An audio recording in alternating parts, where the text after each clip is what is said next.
Are you looking for the next craft beer to try? Well, maybe Doc's No No by the Mitten Brewing Company is the one for you.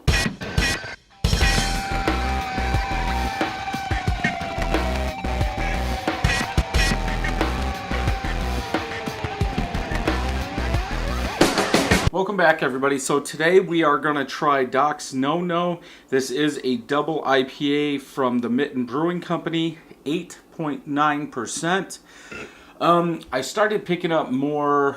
This is the beginning of February 2019, and I started picking up more IPAs, less heavier beer, even though this is a double IPA. I don't know why, but just this year, I don't know if it's because I've done so many like imperial stouts, lots of porters or what, but I've just been craving lighter beer. And obviously, this isn't a very light beer at 8.9%, but I just need that citrus, that pine, that bitterness, something. So we are going to try Doc's No No. This is from the Mitten. I have had this before. I did have it at the Mitten a couple months ago. So let's go ahead and open it and get it into a can. I was trying to see if there was a date on the can. There's not. I did pick this up at Hoffman Street Grocery. Not sure what I paid for it, as I think it was in a 4-pack and she had to pull it. Or I think what it was is the day that Hoffman Street got this, she asked me and I said yes. So she just pulled it right then. So not sure what the cost on this one was. Khaki-ish, tannish color head, small and medium bubbles, mostly small.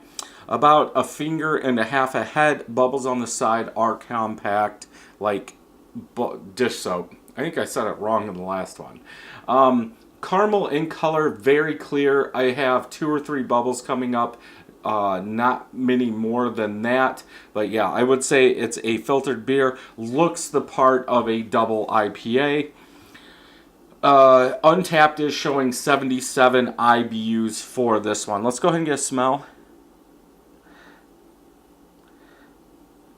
Citrus and pine. I'm smelling some malt in there. I did look at my score from last time just to see when I had it. But that citrus and pine really stick out in this beer. Then the backbone of malt. But for a double IPA, you do want it to be balanced. That malt should be coming out, because if they're using the malt to drive that ABV up, it is going to be a more maltier beer because it needs to pull more sugars. But yeah, it smells balanced like a typical double IPA. That citrus, that pine is what sticks out. Then you have some maltiness in there. Let's go ahead and get a taste.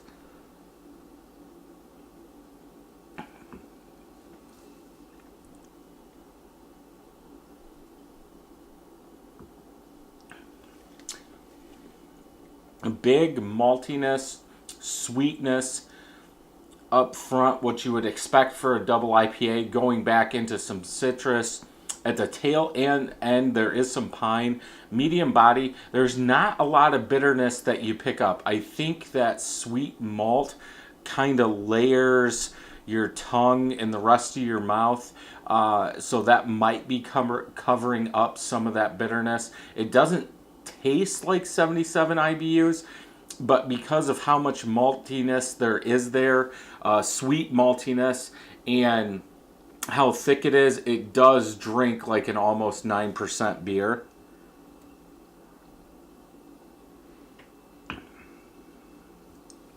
Yeah, like in the middle, that sweet malty taste does start mixing with that citrus, so it's more of like a candied citrus.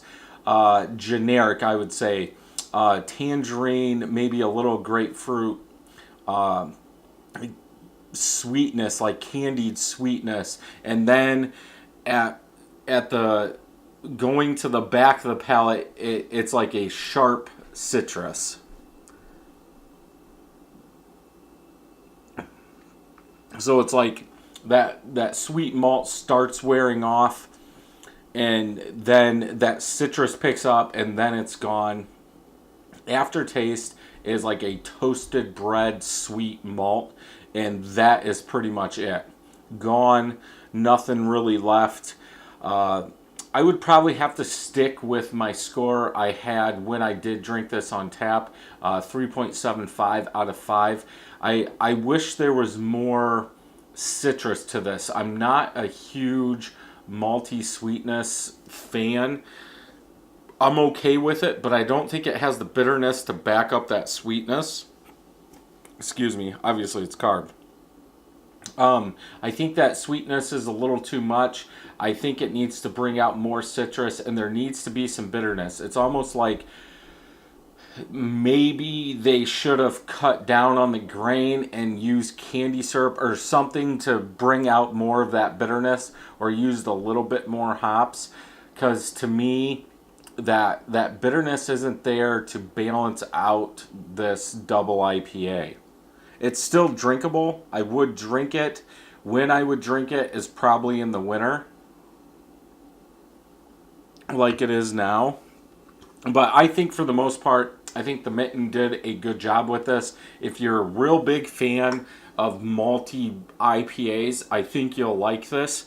If you're a big bitterness fan, like a West Coast double IPA, I don't think you'll enjoy it as much. But yeah, 3.75 out of 5. 15 of my friends have rated it, average 4.08 out of 5. A little over 4,000 people on Untapped have rated this, average 3.84 out of 5. And I was just seeing if anybody really had it. Good flavor, medium heavy mouthfeel, as I said, smooth and malty. A lot of people are saying malty. So, yeah, I think if you're a big sweet malt fan in your double IPAs, I think this is a good one to pick up. Again, I don't know how much it is, but whatever the cost, I think it's good to at least pick up one, try it, and if you like it, go back. Yeah, it's a solid, drinkable double IPA. Just really nothing stands out for this beer. So if you like this video, thumbs up. If you don't, thumbs down. Make sure you hit that subscribe button, ring that bell. It's all free. And until next time, happy brewing.